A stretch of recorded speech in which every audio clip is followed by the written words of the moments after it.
والد صاحب کا اپنا چھوٹا سا کاروبار تھا اور گھر میں اچھا کھانا پینا تھا۔ مجھے شروع سے ڈاکٹر بننے کا شوق تھا اور میں پڑھائی میں بھی اچھی تھی۔ میرا شوق دیکھتے ہوئے گھر والوں نے میری تعلیم پر خاص توجہ دینی شروع کر دی۔ میری دن رات پڑھائی اور محنت کا نتیجہ یہ نکلا کہ جب میں نے میڈیکل کا ٹیسٹ دیا تو پہلی بار میں ہی امتحان پاس کر گئی اور میڈیکل کی طالبہ بن گئی۔ اپنے باقی بہن بھائیوں میں سب سے ذہین تھی اور واحد میں ہی تھی جو ڈاکٹری میں آئی تھی۔ میرے 2 بڑے بھائی تھے اور ایک چھوٹی بہن تھی۔ بھائی پڑھ لکھ کر ابا کے کاروبار میں شامل ہوئے تو ان کی اپنے خاندان میں ہی اچھی لڑکیاں دیکھ کر شادی کر دی گئی۔ چھوٹی بہن کی بھی تعلیم میں خاصی دلچسپی نہ دیکھ کر میرے باپ نے اپنے جاننے والوں میں رشتہ کر دیا اور جلد شادی بھی کر دی۔ میں پوری محنت سے اپنی تعلیم حاصل کر رہی تھی۔ جب چند سال بعد میری تعلیم مکمل ہوئی تو اپنے ہی شہر کے سرکاری ہسپتال میں مجھے نوکری مل گئی۔ مجھے کامیاب دیکھ کر میری دور پار کی پھپھو نے اپنے بیٹے کے لیے میرا رشتہ مانگ لیا۔ اس پھپھو کے سسرالی بہت کھاتے پیتے لوگ تھے اور زمین جائیدادوں والے تھے۔ اپنے اعلیٰ خاندان کے غرور میں وہ پھپھو ہمارے باقی خاندان سے کم ہی میل جول رکھتی تھی، مگر جب مجھے ڈاکٹر بنا دیکھا تو انہیں خیال آ گیا کہ اپنے خاندان کی لڑکی ہے اور دیکھی بالی ہے تو یہی رشتہ کرنا چاہیے۔ اتنے عرصے بعد آنا جانا کر کے رشتہ مانگ لینے پر میرے ابا جی کچھ متذبذب سے ہو رہے تھے۔ بظاہر پھپھو کا گھرانہ اچھا تھا مگر ہم میں سے کوئی بھی انہیں اچھے سے نہیں جانتا تھا۔ خاندان والوں نے ابا کو سوچو بچار میں گم دیکھا تو مشورہ دیا کہ رشتہ کر لینا چاہیے، وہ لوگ اچھے ہیں، اور ابا کی قسمت اچھی تھی کہ ان کی بیٹی کا اتنے اچھے گھر سے رشتہ آ گیا تھا۔ خاندان والوں کے سمجھانے پر ابا نے بھی حامی بھر لی اور یوں میرا رشتہ پھپھو کے بیٹے کے ساتھ ہو گیا۔ پھپھو کا بیٹا سعودی عرب میں رہتا تھا۔ سننے میں آیا تھا کہ اس کا وہاں اپنا کاروبار تھا۔ رشتہ ہوتے ہی دونوں طرف میں شادی کی تیاریاں ہونے لگیں اور بہت دھوم دھام سے میں بیاہ کر پھپھو کے گھر پہنچ گئی۔ میرے شوہر اچھے انسان تھے، پڑھے لکھے اور سلجھے ہوئے۔ مجھے اس گھرانے نے بہت عزت دی۔ میں جو خوف کا شکار تھی کہ شاید ان سب لوگوں میں میرا گزارا نہ ہو، اب وہ خوف بھی دور ہو گیا تھا۔ شادی کے کچھ ہی عرصے بعد میں شوہر کے ساتھ سعودی عرب آ گئی۔ یہاں میرے شوہر نے ایک چھوٹا سا گھر لیا ہوا تھا جو مجھے لگا تھا کہ شاید اس کا اپنا ہوگا، مگر بعد میں پتہ چلا کہ وہ کرائے کا گھر تھا۔ یہاں آ کر میرے شوہر نے میری نوکری کا بندوبست بھی کر لیا تھا۔ میرا تعلیمی ریکارڈ بہت شاندار تھا، اس لیے مجھے یہاں بھی ایک ہسپتال میں نوکری مل گئی تھی۔ ساتھ ہی میں نے عربی زبان کا کورس کرنا شروع کر دیا جو کہ میری جاب کے لیے بے حد ضروری تھا۔ عملی زندگی میں قدم رکھتے ہی مجھ پر اپنے شوہر کی بہت سی خامیاں کھلنے لگی تھیں، جس کی وجہ سے میری یہ الجھن بھی سمجھ گئی کہ پھپھو نے اپنے سسرالی خاندانوں کو چھوڑ کر مجھے ہی کیوں بہو بنایا تھا، کیونکہ میرا شوہر سعودیہ میں اپنا پیسہ بزنس کے نام پر ڈبو چکا تھا اور اب خالی ہاتھ تھا، مگر پاکستان جانے کو تیار نہیں ہوا اور نہ ہی ان لوگوں نے خاندان میں کسی پر ظاہر کیا کہ وہ کن حالات کا شکار ہے۔ میرا شوہر عجیب دماغ کا بندہ تھا، ہاتھ میں پیسہ نہیں تھا مگر اسے نوکری کرنا اپنی شان کے خلاف لگتا تھا اور ہر وقت وہ بڑے بڑے کاروباری لوگوں میں اٹھتا بیٹھتا تھا۔ اس کے پاس کاروبار کے بہت سے منصوبے تھے، گھر والے پہلے ہی اسے اچھی خاصی رقم دے چکے تھے اور اب مزید اسے ایک پیسہ بھی دینے کو تیار نہیں تھے۔ پھپھو کو نظر آ رہا تھا کہ ان کا بیٹا ساری زندگی اب بس یہی خیالی پلاؤ بناتا رہے گا، اس لیے انہوں نے کماؤ لڑکی لانے کا سوچا، اور ایسی لڑکی جو شوہر کو کما کر کھلائے وہ میں ہی ہو سکتی تھی، جو کبھی سر اٹھا کر کچھ نہ کہہ سکتی، ورنہ بڑے گھر کی لڑکیاں تو پہلے روز ایسے نکھٹو شوہر کو لات مار کر چلی جاتی ہیں۔ میرا دل اپنے شوہر کی اصلیت جان کر بہت برا ہوا تھا، مگر میں خاموش رہی اور محنت کرنے لگی۔ میں چاہتی تھی کہ جو شان پاکستان میں ہماری بنی ہوئی ہے وہ قائم رہے اور یہاں میں محنت سے پیسہ اکٹھا کر کے کسی طرح اپنا گھر لے لوں۔ میرا شوہر بھی مجھے ہر وقت محنت کرنے کا کہتا تھا کیونکہ وہ اب مجھ سے اپنے کاروبار کے پیسے لینا چاہتا تھا، جبکہ میں اب اپنے شوہر کو جان گئی تھی، وہ صرف پیسہ اڑانا جانتا تھا۔ ویسے بھی جس مرد کو بیٹھ کر عورت کی کمائی کھانے کی لت لگ جائے وہ کبھی خود کمانے کا تکلف نہیں کرتا، اس لیے میں بھی پیسہ جمع ضرور کر رہی تھی مگر اپنے گھر کے لیے ایسا کر رہی تھی۔ ایک روز ہسپتال میں اچانک ایک عربی مرد آ گیا اور اس نے کہا کہ اسے ایک لیڈی ڈاکٹر چاہیے جو اس کے ساتھ اس کے گھر جا کر اس کی بیمار ماں کا علاج کر سکے۔ اس وقت میں ہی فارغ تھی مگر میں کسی کے گھر جانے کے لیے تیار نہیں تھی۔ تبھی میں نے اس عربی کو نظر انداز کر دیا، مگر جب اس نے مجھے دیکھا تو کچھ چونک سا گیا اور اچانک ہی ضد کرنے لگا کہ میں اس کے گھر چلوں۔ میں انکاری ہو رہی تھی، مگر جب اس نے میرے سامنے پیسہ رکھ کر ساتھ جانے کا کہا تو میں ایک ساتھ اتنی بڑی رقم دیکھ کر چونک گئی۔ تب مجھے وہاں موجود ایک نرس نے بھی مشورہ دیا کہ میں گھبراؤں نہیں، اس کے ساتھ چلی جاؤں۔ اس نے کہا کہ یہ عربی شیخ فراڈ نہیں ہوتے، واقعی اس کی ماں بیمار ہوگی اور اگر میرا علاج اسے پسند آیا تو وہ مجھے بیش بہا پیسہ دے گا اور اپنی ماں کا صرف مجھ سے ہی علاج کروائے گا۔ میں یہ سن کر سوچ میں مبتلا ہو گئی، مجھے ویسے بھی پیسہ چاہیے تھا اور یہ حرام کمائی تو ہرگز نہ تھی۔ میں ایک ڈاکٹر تھی اور مریض کو دیکھنا میرا فرض بھی تھا۔ میں فرض پورا کرتی اور پیسہ لے کر آ جاتی۔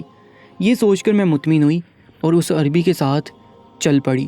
اس کی ماں واقعی بیمار عورت تھی، مگر ایسی سنجیدہ بیمار بھی نہ تھی کہ وہ ہسپتال نہ لی جا سکتا، مگر ظاہر ہے صرف پیسے کی چمک تھی کہ وہ گھر بیٹھے سکون سے سب کروا رہا تھا۔ میں نے پوری ایمانداری سے اس کی ماں کا معائنہ کیا۔ اس کی ماں صرف کسی ٹینشن اور صدمے کا شکار تھی۔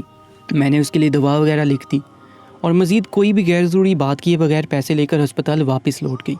میرا پیشہ ورانہ انداز شاید اس عربی کو پسند آیا تھا، جس کی وجہ سے وہ ہفتہ بھر بعد ہی گاڑی بیچ کر پھر مجھے بلوا چکا تھا۔ اس کے گھر پہنچی تو پتہ چلا کہ اس کی ماں میرے علاج کے بعد سے ٹھیک ہونے لگی ہے۔ میں خوش ہو گئی، میرا کام چل نکلا تھا۔ میں اپنا فرض پورا کرتی تھی اور فیس کے طور پر مجھے خطیر رقم مل جاتی۔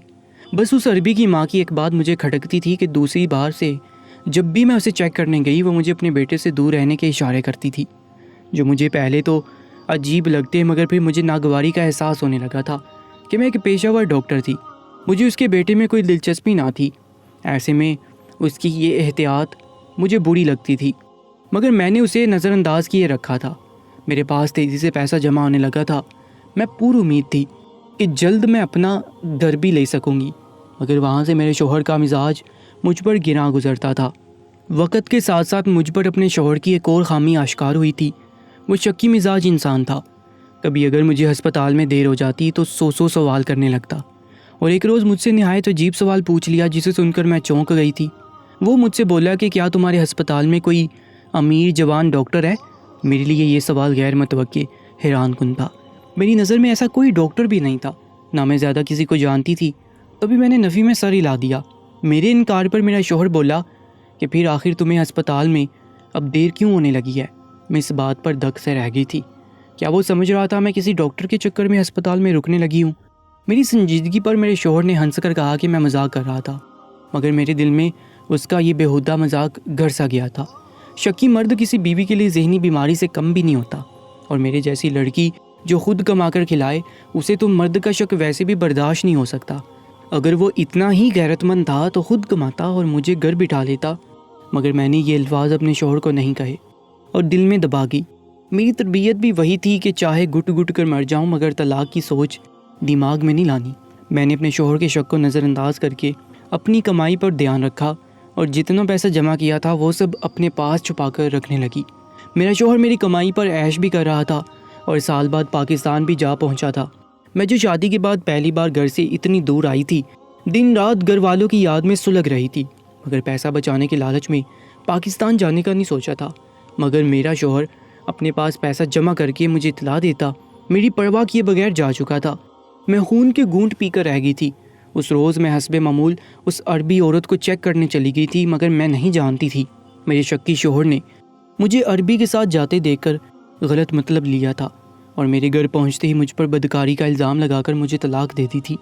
میں اس عربی کے ساتھ اس کے گھر پہنچ گئی، مگر وہ مجھے اپنے گھر لے جاتے ہی کمرے میں بند ہو گیا اور پورے 4 گھنٹے تک نہ باہر نکلا نہ کوئی بات کی۔ میں الجھی ہوئی سی باہر ڈرائنگ روم میں بیٹھی ہوئی تھی اور آیا گھر تھا، میں اپنی مرضی سے اٹھ کر بھی نہیں جا سکتی تھی۔ 4 گھنٹوں کے بعد وہ عربی اپنے کمرے سے باہر نکلا اور مجھ سے ایسی بات کہی جسے سن کر میرے رونگٹے کھڑے ہو گئے۔ وہ پسینہ پسینہ ہو رہا تھا اور اس کی آنکھوں میں عجیب سے تاثرات تھے۔ مجھ پر اس روز انکشاف ہوا تھا کہ کیوں وہ عربی عورت مجھے اپنے بیٹے سے دور رہنے کا اشارہ کرتی تھی اور اسے ہی غلط سمجھتی رہی، جبکہ وہ تو مجھے اپنے بیٹے سے بچانا چاہتی تھی۔ اس عربی نے مجھے ایک کمرہ دکھایا جہاں مجھے رہنے کی اجازت تھی۔ میں نے فوراً اس کمرے میں جاتے ہی دروازہ بند کر لیا۔ میرا دل خوف سے پھڑپڑا رہا تھا، مجھے بہت رونا آیا تھا۔ میں ایسی جگہ موجود تھی جہاں سے اپنے گھر بھی نہیں جا سکتی تھی۔ پوری رات میں نے رو دھو کر گزاری اور میرے دل میں اپنے سابقہ شوہر کے لیے شدید نفرت پیدا ہو رہی تھی۔ صبح ہوتے ہی میں باہر نکلی تو وہ عربی گھر پر موجود نہیں تھا۔ میں اس کے گھر سے نکل کر اپنے سابقہ شوہر کے گھر پہنچی تو وہ بھی گھر پر نہیں تھا اور دروازے پر لاک تھا۔ میرے پاس دوسری چابی تھی جس کی وجہ سے میں گھر میں داخل ہوئی اور اپنا سامان سمیٹنے لگی۔ ایک لاکر میں میری جمع شدہ رقم پڑی ہوئی تھی اور کچھ زیور بھی۔ میں نے وہ سب سمیٹ کر اپنے بیگ میں ڈالا اور ہمیشہ کے لیے وہ گھر چھوڑ دیا۔ میں واپس اسی عربی کے گھر آئی تھی۔ میری مجبوری تھی کہ میں انجان جگہ پر انجان لوگوں کے درمیان اکیلی رہنے سے گھبرا رہی تھی، جبکہ اس عربی کے گھر مجھے بہرحال اس کی ماں کا سہارا تھا۔ میں نے اپنا سامان اس کمرے میں چھپا کر رکھا جو مجھے رہائش کے لیے دیا گیا تھا۔ میں آج پہلی بار اس عربی کی غیر موجودگی میں اس کی ماں کے کمرے میں پہنچ گئی۔ وہ عربی مجھے دیکھ کر چونک گئی اور خوشی سے ملی۔ مجھے اپنی سوچ پر شرمندگی ہوئی کہ میں اسے بری عورت سمجھتی تھی۔ وہ عورت عربی میں مجھ سے بات کرنے کی کوشش کرنے لگی۔ میں اب عربی زبان کا کورس کرنے کی وجہ سے کافی حد تک بات سمجھ لیتی تھی۔ میں نے اس کی ماں کو ٹوٹی پھوٹی عربی میں بتایا کہ مجھے میرے شوہر نے طلاق دے دی ہے اور فی الحال میرے پاس کوئی ٹھکانہ نہیں ہے۔ میری بات سن کر وہ عورت دکھی ہوگی اور مجھے کہا کہ میں جب تک چاہوں ان کے گھر رہ سکتی ہوں۔ اس عورت کی بات پر مجھے اس عربی کی رات والی بات یاد آئی تو میں نے جھجک کر اس عورت کو بتایا۔ میری بات پر اس کے چہرے پر یکدم تاریک سایہ سا لہرایا تھا۔ اس کی آنکھیں نم ہو گئیں اور اس نے مجھے اپنی بیماری کی وجہ اور اپنے بیٹے کی اس حالت کی وجہ تفصیل سے بتا دی۔ میں سچائی سے واقف ہو کر دنگ رہ گئی تھی۔ اس عورت نے بتایا کہ اس کی ایک بیٹی تھی جو جوان تھی اور اپنی ماں اور بھائی کی لاڈلی بیٹی تھی۔ اسے بیش بہا پیسہ اور عیش دی گئی تھی، مگر وہ جوان ہوئی تو اسے گناہوں کی لت پڑ گئی۔ وہ بھائی سے چھپ کر غیر مردوں سے تعلقات رکھنے لگی۔ اس کی بدکاری بڑھی تو ایک روز اس کے بھائی پر بھی یہ راز کھل گیا۔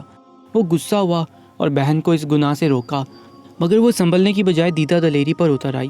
بھائی کا غصہ نہیں چلتا تھا کہ غیرت کے نام پر اس کا قتل کر دے۔ اس نے بہن سے قطع تعلق کر لیا اور اسے اس کے حصے کی جائیداد دے کر گھر سے نکال دیا۔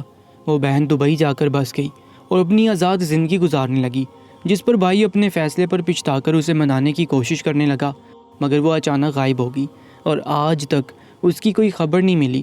اس کے غم میں وہ عربی اور اس کی ماں صدمے میں آگے تھے اور بوڑھی ماں تو بستر سے جا لگی اور اپنی بیٹی سے ملنے کی خواہش کرنے لگی۔ وہ علاج کروانے پر راضی نہیں تھی، اس لیے عربی نے ہسپتال جا کر ڈاکٹر کا پتہ کیا۔ جب اس کی نظر مجھ پر پڑی تو وہ ٹھٹک گیا، کیونکہ میں بالکل اس کی بہن کی ہم شکل تھی۔ جانے کیا سوچ کر اس نے مجھے اپنی ماں کے علاج کے لیے آمادہ کیا۔ میں پیسہ دیکھ کر مان گئی اور اس کے گھر چلی گئی۔ اس کی ماں نے مجھے دیکھا تو خوش ہو گئی۔ وہ مجھے اپنی بیٹی ہی ماننے لگی۔ اس نے بیٹے سے بھی یہی کہا تھا کہ میں اس کی بیٹی ہی ہوں۔ اسی خوشی میں وہ ٹھیک ہونے لگی، مگر اسے خوف تھا کہ کہیں اس کا بیٹا مجھے پھر سے گھر سے نہ نکال دے، اس لیے وہ مجھے اپنے بیٹے سے دور رہنے کا اشارہ دیتی تھی اور خود کو محفوظ رکھنے کا کہتی تھی۔ اس کا جب جی چاہتا وہ مجھے بلوا لیتی تھی اور وہ عربی مجھے اپنی ماں کے چیک اپ کا بہانہ بنا کر گھر لے آتا تھا۔ مگر میرے شوہر نے جب مجھ پر شک کر کے مجھے طلاق دی تو وہ کچھ حد تک معاملہ سمجھ گیا اور مجھے اپنے گھر لے آیا، مگر آتے ہی خود کو کمرے میں بند کر لیا۔ جب وہ کمرے سے نکلا تو اس نے مجھ سے یہی کہا کہ اگر وہ خود کو کمرے میں پابند نہ کرتا تو وہ شاید میرا قتل کر بیٹھتا۔ میں اس کے الفاظ پر خوفزدہ ہو گئی تھی اور اس کی بات نہیں سمجھ پائی تھی۔ اس کی ماں نے پوری سچائی بتا کر کہا کہ وہ دونوں یہ جانتے ہیں کہ میں کوئی پاکستانی لڑکی ہوں، مگر پھر بھی وہ ماں کبھی کبھی میری بیٹی مان کر سکون لے لیتی ہے، اور وہ بھائی بھی مجھے اپنی سگی بہن مان کر اکثر غصہ ہو جاتا ہے کہ میں نے ان دونوں کو دھوکہ دیا اور میں ان کی بیٹی سے بہت مشابہت رکھتی ہوں، جس کی وجہ سے انہیں کبھی کبھی شک ہونے لگتا ہے کہ میں انجان بن کر ان کے درمیان رہنے لگی ہوں۔ بوڑھی اربن نے مجھے اپنی بیٹی کی تصویر دکھائی تو میں حیرت سے ساکت ہو گئی۔ وہ واقعی میرا دوسرا روپ تھا۔ میں نے سنا تھا کہ ایک شکل کے 7 لوگ ہوتے ہیں اور آج دیکھ بھی لیا تھا۔ میں اب ان ماں بیٹے کی بے بسی سمجھ رہی تھی جن کی بہن بیٹی گم ہو چکی تھی اور اس کا کوئی نشان نہیں مل رہا تھا۔ ایسے میں ایک ہم شکل لڑکی سامنے آئے تو کوئی بھی ہوتا تو یہی سمجھتا کہ میں ان کی بیٹی ہی ہوں۔ میں نے اپنے موبائل میں موجود اپنے بچپن، جوانی اور ہر عمر کی تصاویر ان دونوں کو دکھائیں تو انہیں یقین آ گیا کہ میں کوئی اور ہوں، مگر اس عربی نے میرے سر پر ہاتھ رکھ کر کہا کہ چاہے جو بھی ہو اس کے لیے اس کی بہن ہوں اور جب تک چاہوں اس کے گھر رہ سکتی ہوں۔ میں جو اپنے شوہر کی بد فطری کا شکار تھی، غیر لوگوں کی اس محبت پر رو پڑی تھی، میں نے گھر والوں کو کال کر کے سب بتا دیا۔ وہ سب غم زدہ تھے اور مجھے گھر بلانے لگے، مگر میں نے انکار کر دیا۔ میں سوچ چکی تھی اب میں یہیں رہ کر اپنا گھر خریدنے کا خواب پورا کر کے اپنے ماں باپ کو اپنے پاس بلا لوں گی۔ دوستو، آج کی سچی کہانی کے بارے میں اپنی قیمتی رائے سے ہمیں ضرور آگاہ کیجیے گا اور ایسی ہی سچی کہانی اور واقعات کے لیے ہمارے چینل کو سبسکرائب کر لیجیے گا۔ انشاءاللہ ملاقات ہوگی ایک نئی ویڈیو میں۔ اپنا بہت زیادہ خیال رکھا کریں۔